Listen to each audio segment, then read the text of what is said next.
Assalamualaikum warahmatullahi wabarakatuh. Selamat datang di podcast kisah horor.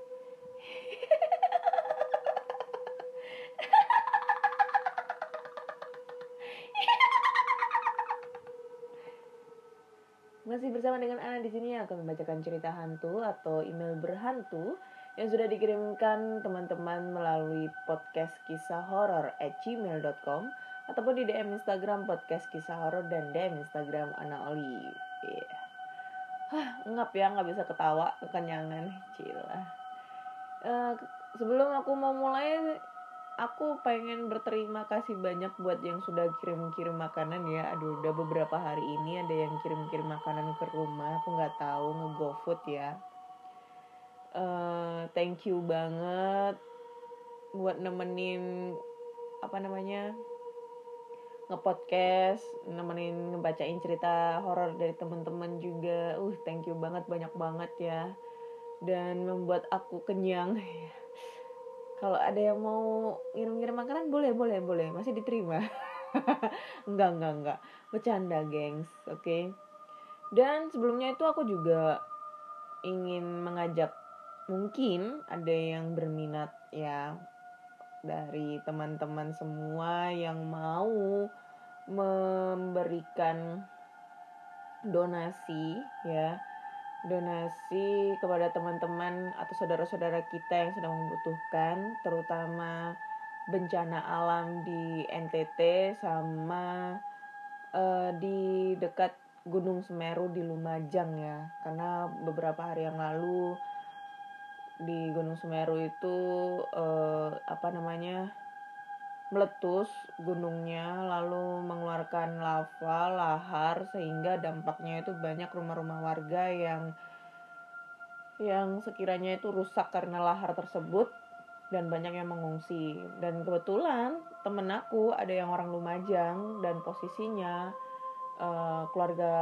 keluarganya itu pada mengungsi di posko-posko terdekat. Dan tadi juga dia melaporkan bahwa di sana itu sangat kekurangan, khususnya untuk makanan ya, seperti sembako atau mungkin pakaian gitu ya. Jadi aku mau ngajak teman-teman nih. Jadi ada saya sama tim podcast kisah horor ingin melakukan pembukaan donasi untuk teman-teman kita yang sedang membutuhkan, khususnya korban bencana alam Gunung Semeru dan di NTT sana. Aku lupa itu ya, gunung apa gitu. Bisa berupa donasi uang atau mungkin sembako seperti beras, minyak goreng atau lain, atau mungkin pakaian-pakaian bekas yang masih layak pakai, bisa kalian sumbangkan mungkin ya. Di mana ya enaknya. Nanti kalau kalian ingin berpartisipasi, kalian bisa langsung aja menghubungi via DM di podcast kisah horor ataupun DM Instagram Ana Olive. Nanti aku kasih kontak personku untuk gimana caranya untuk berdonasi. Dan khususnya kalau bisa sih untuk yang seperti kayak sembako, itu mungkin yang area Surabaya ya, yang mau berpartisipasi untuk menyumbangkan sembako. Takutnya kalau luar daerah yang jauh-jauh itu ini pada saat pengiriman itu takutnya itu busuk atau kayak gimana, aku juga nggak paham ya. Kayak gitulah pokoknya. Silahkan yang mau berdonasi, 1.000, 2.000, 10.000 kami terima. Kami tidak menargetkan berapapun, kalian mau berdonasi seikhlasnya kalian ya, mengingat sekarang juga lagi COVID juga, banyak saudara-saudara kita yang sedang kesusahan. Seenggaknya ada sedikit rezeki, kita bantu buat saudara-saudara yang lebih membutuhkan. Kalau mau lewat kita bisa, tapi kalau platform Kita Bisaku itu masih donasi sebar nasi bungkus Jumat Barokah. Kalau memang mau transfer via Kita Bisa juga bisa, nanti aku DM ya linknya biar bisa masuk ke kitabisa.com-nya ya. Emang ya sekarang itu udah akhir tahun, apalagi pandemi ya, lagi pandemi COVID kayak gini, dan ditambah banyak sekali bencana-bencana alam terjadi di Indonesia ya. Kemarin ada banjir bandang, lalu juga ada Gunung Semeru yang meletus, Gunung Merapi yang lagi siaga 3 sekarang karena memang saudaraku ada yang di sana, di rumahnya tepat di bawah kaki gunung gitu ya. Jadi agak was-was juga gitu kan, takut meletus juga. Lalu ada lagi yang di NTT itu gunung apa? Ilok apa Ili, aku lupa aku nama gunungnya itu juga hampir udah meletus atau belum ya, aku lupa gitu. Nggak tahu, aku lebih fokus ke Gunung Semeru ya, karena banyak banget yang nge-DM aku, yang nge-CP aku, teman-teman, saudara-saudara kita yang dari sana untuk meminta bantuan berupa sembako ataupun pakaian layak pakai kayak gitu ya. Ya sedih juga kitanya mau membantu tapi juga terbatas karena pandemi kayak gini ya. Ya semoga kita semua selalu dilindungi Allah Subhanahu wa taala, diberi kesehatan, diberi kelancaran, diberi rezeki. Ya semoga tidak ada terjadi bencana-bencana alam yang lainnya. Semoga kita semua tetap semangat menjalani hidup ini. Wuih, mantap. Jaya, jaya, jaya. Oke, sekarang kita akan membacakan cerita horor atau email yang sudah banyak banget dikirim teman-teman ya. Ada sekitar ya untuk beberapa hari ini sekitar 15 sampai 20 email masuk, udah lumayan banget dan masih banyak yang belum aku baca, ada ratusan gitu ya. Langsung aja kita bacakan ya ceritanya. Kali ini datang dari yang tidak mau disebutkan namanya. Judulnya adalah Penunggu Rumah Mewah. Halo Kak Ana, ini aku. Nggak perlu sebut nama ya. Ini kedua kalinya aku kirim cerita. Yang pertama itu judulnya Berdamai dengan Setan. Nah, sekarang aku akan cerita pengalaman yang menurutku sedikit horor, meski tidak begitu seram. Oh ya, aku ingat ini yang dia kirim cerita tentang omongannya sompral gitu ya. Omongannya sompral, langsung diganggu deh sama setan-setan di kontrakannya itu. Waktu itu aku kerja di Pantai Indah Kapuk, Jakarta Utara. Membangun sebuah rumah mewah senilai 10 miliar. Mantap. Itu sekitar tahun 2008. Saat aku ke sana, rumah posisi sudah setengah jadi. Dan aku hanya ditugaskan sebagai tukang bersih-bersih. Ya, semacam nyapu atau scrub semen-semen kecil yang nempel di granit dan marmer. Karena rumahnya gede banget, mungkin sebulan baru bisa bersih. Hari pertama kerja aku bersih-bersih lantai 3 dan tidak terjadi apa-apa. Dan setelah makan siang, aku nyapuin ruangan besar yang nantinya akan jadi kamar. Di situ ada sebuah bathtub dan toilet. Aku nyekrapi semen yang nempel di lantai itu. Nah, di dekat situ ada juga satu bilik yang terbuat dari kaca atau fiber, aku kurang tahu. Tapi itu sedikit transparan, bentuknya kotak gitu, buat orang mandilah intinya. Akrilik itu mas namanya, kaca akrilik, bukan fiber itu. Waktu aku sibuk bersih-bersih, itu shower hidup. Dan aku lihat emang ada orang tengah mandi. Soalnya kan transparan tuh penghalangnya. Aku gak mikir dia datang dari mana. Aku hanya pikir itu bos datang dan mandi di situ. Karena aku malu ya aku keluar ruangan. Gak mikir aneh-aneh sama sekali. Dan aku tuh orangnya pendiam. Gak nanya-nanya ke teman kerja lainnya tentang itu. Apalagi ini hari pertama dan gak kenal juga kan sama mereka.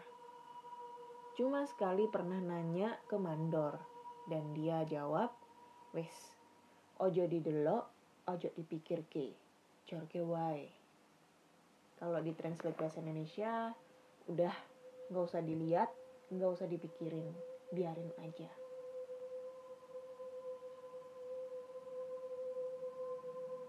Hari kedua itu terjadi lagi, dan aku tetap mikirnya bos.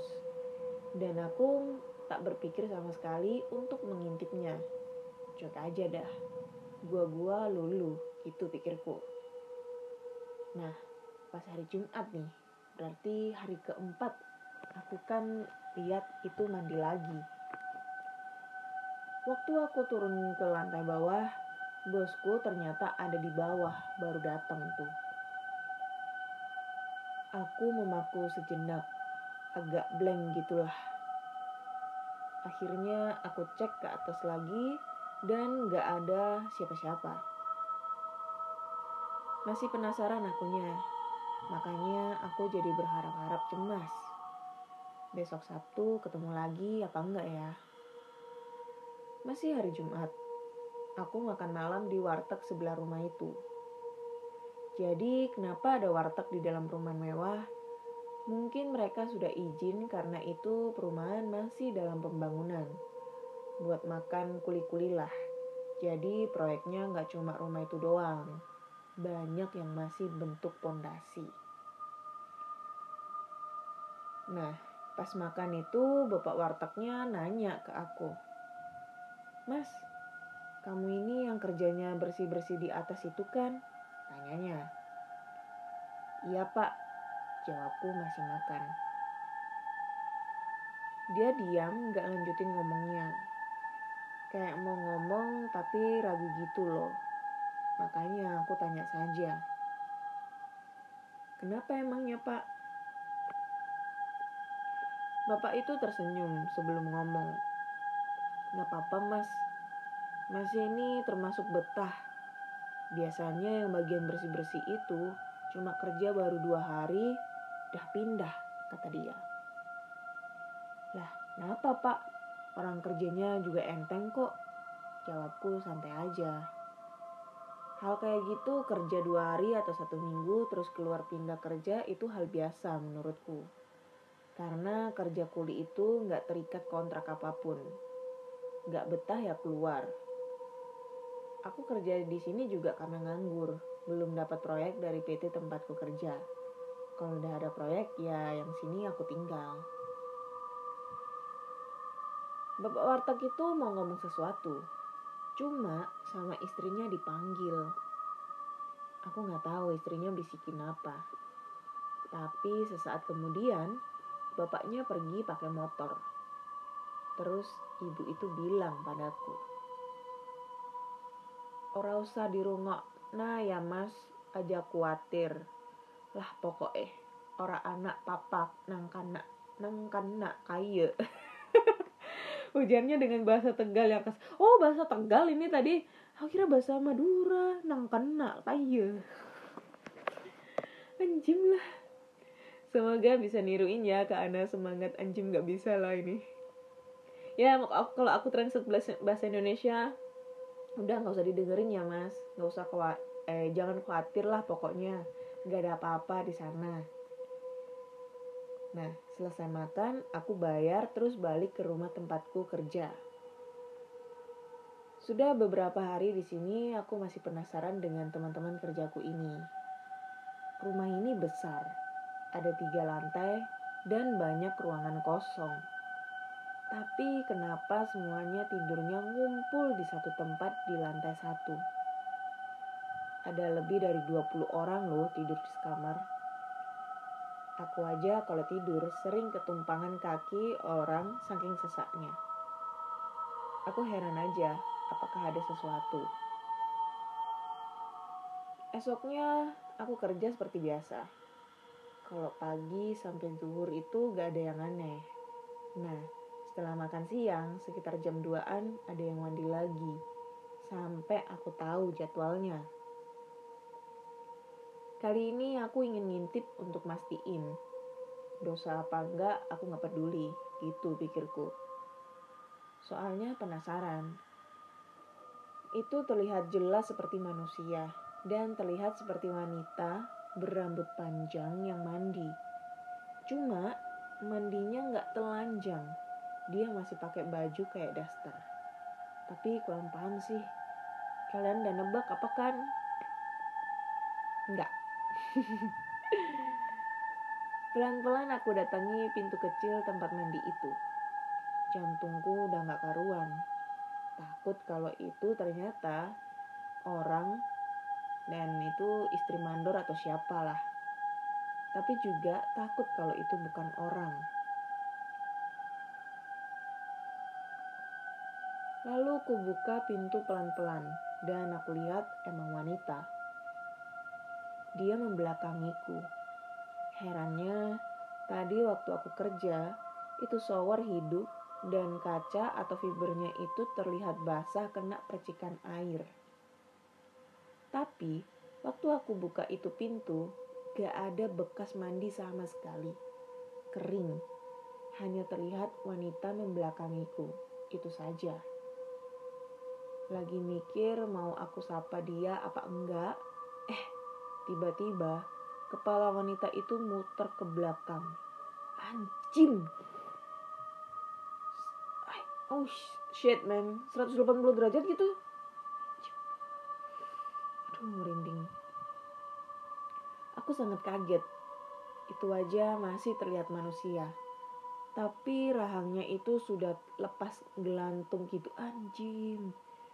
Serem anjing. Iya emang anjing. Sontak aku balik badan langsung lari ke bawah. Tapi gak teriak-teriak loh ya. Malulah. Itu juga masih siang. Nah setelah kejadian itu waktu makan malam di warteg. Aku nanyain tentang perempuan itu ke bapak warteg dan teman-teman kerja yang lagi makan. Mereka pada ketawa. Ternyata makhluk wanita itu emang sudah lama di situ. Udah beberapa orang yang kerja di situ ditemui. Dan orang-orang yang bersih-bersih. Kenapa bertahan 2 hari? Karena hari kedua mereka sudah penasaran untuk ngintip. Pas lihat kenyataannya, mereka baru sadar.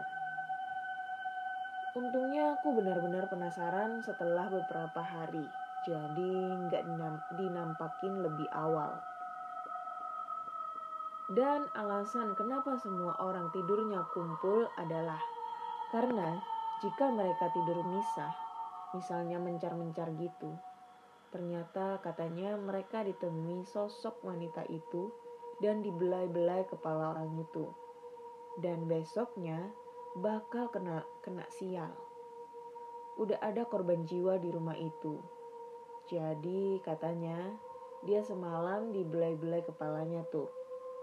Dia tahu makhluk itu yang membelai kepalanya. Pagi dia cerita. Siangnya dia kecelakaan.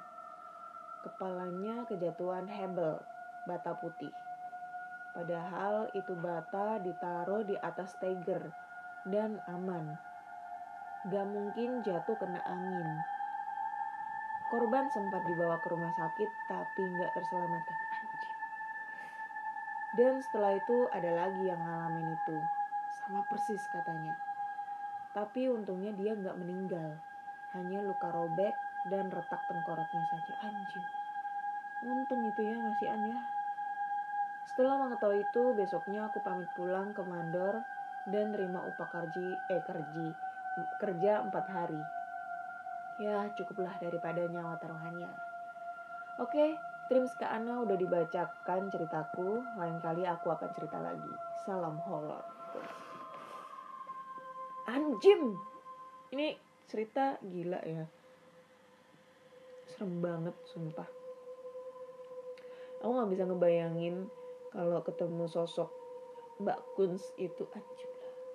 Merinding coy, sumpah ini merinding gila. Jadi itu aku gak bisa ngebayangin kalau seandainya aku ketemu sama itu Kunz dan tiba-tiba aku ketemunya pas dia ngebelakangin aku, terus muter dong kepalanya 180 derajat nyek gitu, terus ditambah rahangnya itu ngegelantung. Oh, shit man, anjing serem banget, sumpah ini serem banget, gak bisa ngebayangin gitu loh. Lalu nih setan malah bikin orang itu meregang nyawa gitu loh. Jadi kalau ya itu ya seperti tadi yang diceritakan, jadi kalau tidurnya mencar-mencar itu bakal diganggu, dielus-elus kepalanya, dan besoknya bakal terjadi kesialan. Dan kesialan itu bisa mengakibatkan nyawa menghilang. Anjing gak itu? Hah? Gila sih itu. Nah, sekarang apa kabar ya itu rumah ya? 2008 loh. Rumahnya udah jadi 10M. Apakah itu rumah masih ditempatin sama yang punya? Anjing memang. Apa rumahnya Raffi Ahmad? Atau mungkin rumahnya Ruben Onsu? Gue gak tahu cuy. 10M, gila, malu banget. Itu udah dapat rumah di Citraland kalau di sini. Dan gak bisa ngebayangin juga ya kalau misalnya tidur di satu ruangan 20 orang sesak-sesakan, kaki di kepala, kepala di kaki.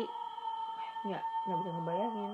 Yang nggak bisa aku bayangin itu kakinya itu bau apa enggak, anjir. Habis itu kakinya bau, terus ke kepala, aduh, aroma busuk gitu. Oh shit man. Tapi ini serem banget, sumpah serem banget ini. Hai, gila. Sampai korban sampai mengakibatkan korban meninggal itu udah ekstrim banget itu setan itu, sumpah. Cerita pertama udah merinding cuy. Oke, kita lanjut ke cerita berikutnya ya. Sebenarnya ini aku udah upload episode ke-63 itu kemarin. Tapi kemarin itu aku lagi gak srek banget karena situasinya lagi hujan lebat.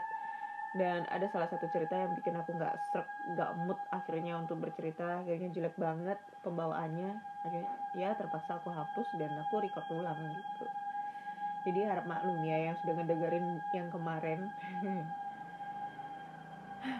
Oke, lanjut kita ke cerita kedua. Halo podcast kisah horor.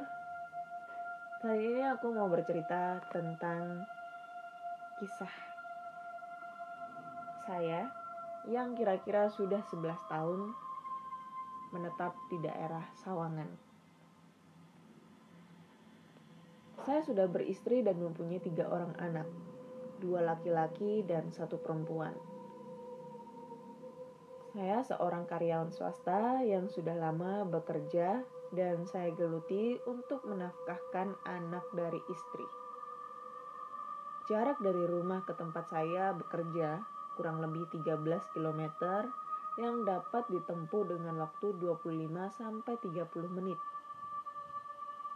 Baiklah, saya akan menceritakan pengalaman kesasar ke gerbang gaib yang menurut saya sendiri aneh, tapi benar-benar saya alami yang terjadi sekitar 2 tahun yang lalu.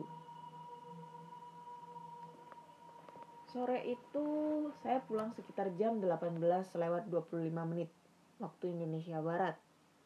Harinya saya masih ingat, Selasa malam Rabu. Seperti biasa, saya memacu sepeda motor saya hanya 40 km per jam. Dengan sekeliling saya yang ramai, mobil dan motor yang saling mendahului. Tepat di depan sebuah rumah sakit umum daerah setempat, suara azan Isya terdengar dengan keras. Karena di sekitar RSUD itu terdapat masjid yang cukup besar. Berhubung pada saat itu sedang diadakan perbaikan jalan, maka semua pengendara motor dialihkan jalurnya ke sebuah gang yang melewati belakang masjid tersebut. Saya mengikuti dari belakang kemana para pengendara melewati rumah-rumah penduduk dan lika-liku yang akhirnya sampailah tepat di belakang masjid itu. Tapi saya tidak lagi melihat deretan atau barisan para pengemudi motor di depan saya. Yang saya lihat jalanan tanah yang kanan dan kirinya berdiri pohon-pohon palem yang tinggi. dengan suasana gelap gulita tanpa ada setitik lampu, apalagi listrik. Saya heran bercampur takut. Ada di mana saya sekarang? Begitu asing dan seperti belum pernah ada orang yang melewatinya. Saya terus menyusuri jalan itu meski heran dan takut. Kepala saya menengok kanan dan kiri. Kalau-kalau ada seseorang yang bisa saya tanya.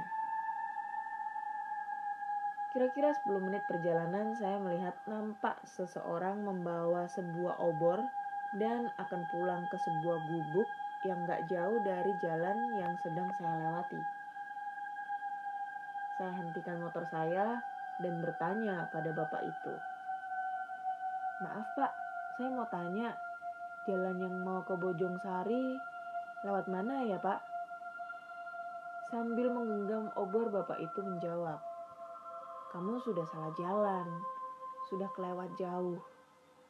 Sekarang kamu balik arah dan jangan sekali-kali menengok ke belakang. Di belakang kamu semakin jauh, semakin dalam dan gelap. Saya heran apa maksudnya. Terima kasih pak atas bantuannya, jawabku sambil membelokkan motor saya. Namun tanpa sengaja saya menginjak tali sepatu saya yang lepas dari ikatannya. Lalu saya standarkan motor dan duduk pada sebuah batang pohon yang sudah roboh. Tanpa sadar saya bergumam dan membaca istighfar. Astagfirullahaladzim. Saya ada di mana ya? Seketika itu pula, jalanan terbentang di hadapan saya yang berderet lampu-lampu dengan kanan dan kiri perumahan penduduk dan ramai pertokoan. Allahu Akbar, kok bisa? Saya cari bapak yang bawa obor tadi, tapi udah raib, entah kemana. Dan gubuk yang saya lihat tadi sudah menjelma menjadi Indomart. Saya bergegas tancap motor saya sambil tak hentinya membaca ayat-ayat suci Al-Quran, sebisa yang saya ingat. Sesampai di rumah, keluarga sudah menunggu dengan wajah cemas, yang katanya saya udah ditelepon berkali-kali lewat handphone, tapi selalu gak tersambung. Padahal HP saya kondisi sehabis di-charge, baterai full. Saya lihat jam dinding. Ya Allah, sudah jam 10:30 malam. Sedemikian lamakah saya pergi? Padahal waktu itu masih terdengar azan Isya. Lalu saya menceritakan kejadian yang baru saya alami kepada anak dan istri saya. Semoga para pendengar tidak mengalami seperti apa yang saya alami. Beruntung saya masih bisa pulang dan berkumpul dengan keluarga karena ada bapak misterius yang menolong saya. Thanks Kak Ana sudah dibacakan ceritanya. Mohon maaf jika kepanjangan. Oke, thank you Mas buat ceritanya. Aduh, sumpah serem ini ya. Disasarin sama makhluk halus. Ini kayaknya pernah terjadi sama ada orang ya beberapa minggu yang lalu. Ya sekitar 2 atau 3 minggu yang lalu viral ya di medsos itu ada medsos sama berita online itu ada salah satu orang ya dia tuh sebenarnya orang Sumatera ya, cuma bekerja di ini di Surabaya. Lalu dia ada keperluan ke Malang, ke kota Malang. Nah, dia ini jalannya kan nggak begitu hafal nih. Aku kemarin ngebaca ceritanya dia itu. Jadi dia tuh nggak hafal nih untuk jalan pulang ke Surabaya itu lewat mana. Terus dia tuh mengandalkan Google Maps. Nah, dia tuh ngelewatin tol dari Pandaan ke Surabaya. Tapi yang dia lihat itu tolnya itu sepi, gak ada orang sama sekali. Dan tiba-tiba dia tuh kayak ngedengar ada yang ngetuk jendela pintu mobilnya, kaca pintunya itu ya. Tapi dia nggak ngegubris gitu loh, karena posisi kan di tol dan jalanan mungkin kan sekitar 80-100 km per jam kayak gitu kan kalau di tol.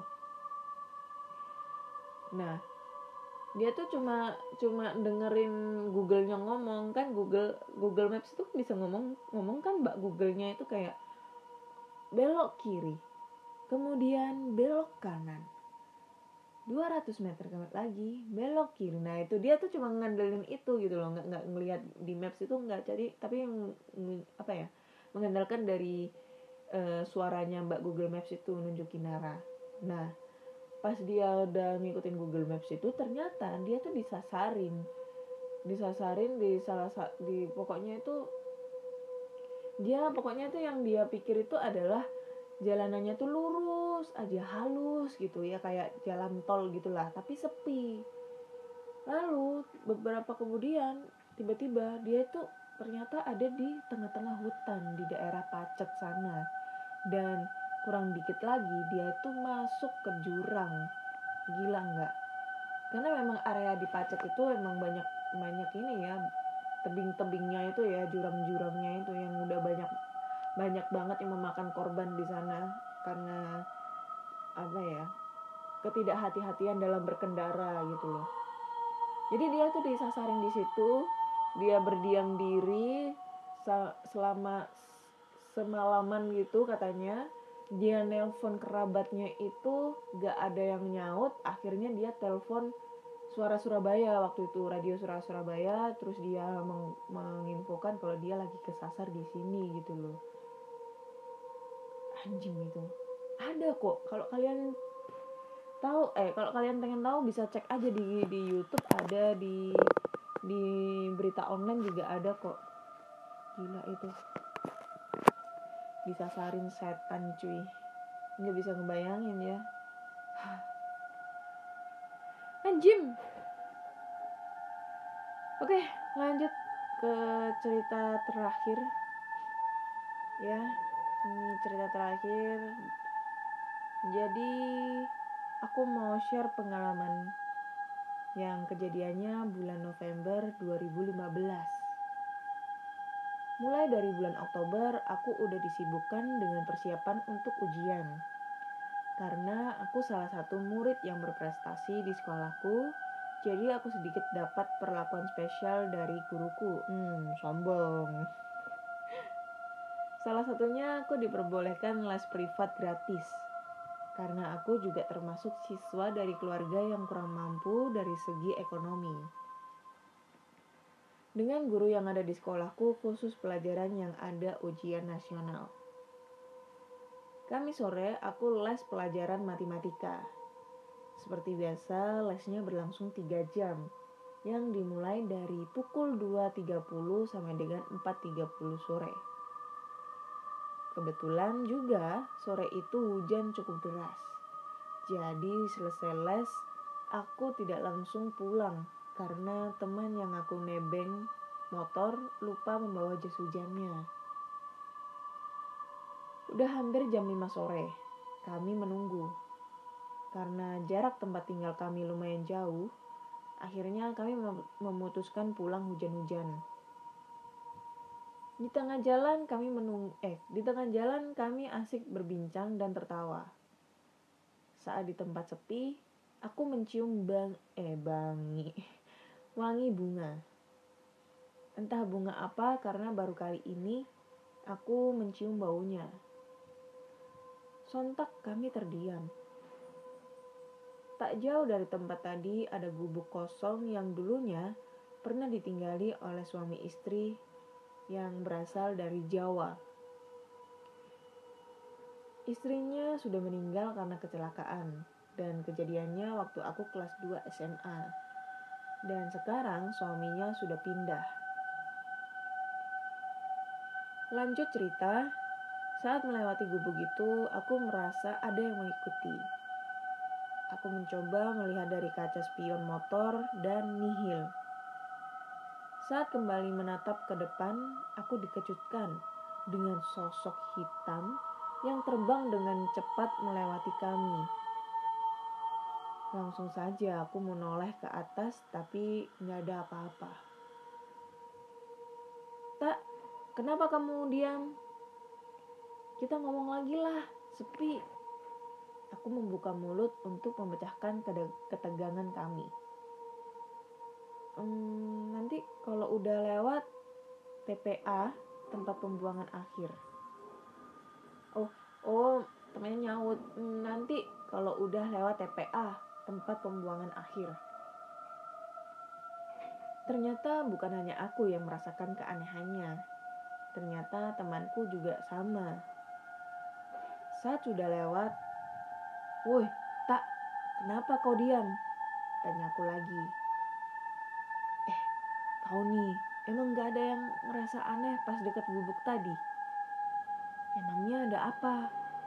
Aku pura-pura tidak terjadi apa-apa, tapi aku merinding. Kita ada yang ngikutin di belakang. Nada suaranya seperti orang ketakutan. Haha, aku juga tahu, malahan dia lewat di atas kita tadi. Mau aku ceritain gak? Nadaku sedikit bercanda. Cepatlah dan bawa motornya.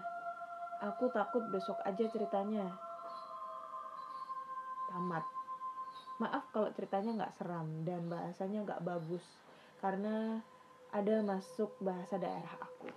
Thank you Kak Ana udah dibacakan, dan salam horor. Oke, thank you buat ceritanya. Tak, karena gak mau disebutin namanya ya. Jadi dia nih bercerita tentang diikutin, ya bukan diikutin ya, ditampakin sosok makhluk halus. Bentuknya berjubah hitam dan terbang gitu. Wush. Kayak ini ya. Apa tuh yang jubah hitam yang ada di Harry Potter itu, yang terbang-terbang itu, aku lupa namanya. Aduh, ya kayak gitulah. Yang biasanya nyerap energi gitu deh ke penyihir-penyihirnya itu kayak gitu ya. Shit man. Hujan-hujan lagi. Serem anjing. Emang setannya gak takut kebasahan gitu? Shit. Oke. Udah 3 cerita yang aku bacain. Dari cerita pertama, kedua, ketiga ya. Menurutku yang paling horor itu yang pertama dan kedua ya. Yang ketiga ini agak kurang greget ya. Tapi ya kita menghargai semua cerita dari teman-teman, mau seram mau enggak. Kita gak pernah mengalami, yang mengalami adalah teman-teman semua. Jadi ya menurut pandangan orang masing-masing ya harus dimaklumin ya kayak gitu. So, jika kalian mempunyai cerita horor, entah itu pengalaman dari teman-teman, pengalaman pribadi, kakak, adik, ayah, ibu, bunda, kakek, nenek, saudara kalian, ataupun pacar kalian, selingkuhan kalian bisa langsung aja kirim cerita ke podcastkisahhoror@gmail.com, podcastkisahhoror@gmail.com, ataupun di DM Instagram podcast kisah horor dan DM Instagram Ana Olive. Dan podcast kisah horor sudah bisa didengarkan melalui Spotify, Google Podcast, Apple Podcast, dan Anchor. Jangan lupa klik tombol follow agar kalian selalu update tentang cerita horor terbaru ya. Dan aku mau ingetin lagi untuk teman-teman semua yang ingin ikutan berdonasi untuk saudara-saudara kita yang sedang mengalami bencana alam di daerah Lumajang, erupsi Gunung Semeru dan yang ada di NTT. Kalian bisa langsung aja DM ke podcast kisah horor atau DM di Ana Olive.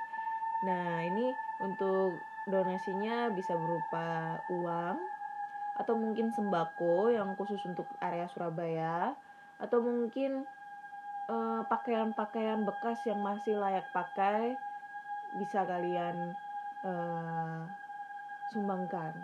Karena update-nya mereka ini kekurangan konsumsi di pengungsian, sembako seperti beras, minyak, telur, mie instan dan lain-lain.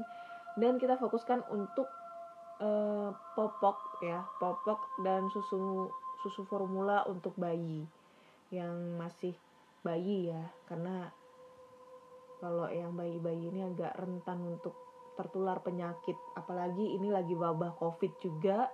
Kita juga harus mengantisipasi juga, kita juga harus membelikan masker untuk mereka, karena biasanya kalau di penampungan itu juga situasinya juga berdesak-desakan, nggak bisa di sekat terlalu panjang gitu, 1 meter karena ya banyak banget, sekitar ada 5.300 jiwa yang mengungsi seperti itu. Ditunggu teman-teman yang mau ikut donasi, dan terima kasih sudah mendengarkan podcast kisah horor episode 63. Nantikan cerita-cerita horor di episode berikutnya, dan ditunggu untuk cerita-cerita horornya. Oke, thank you dan selamat malam.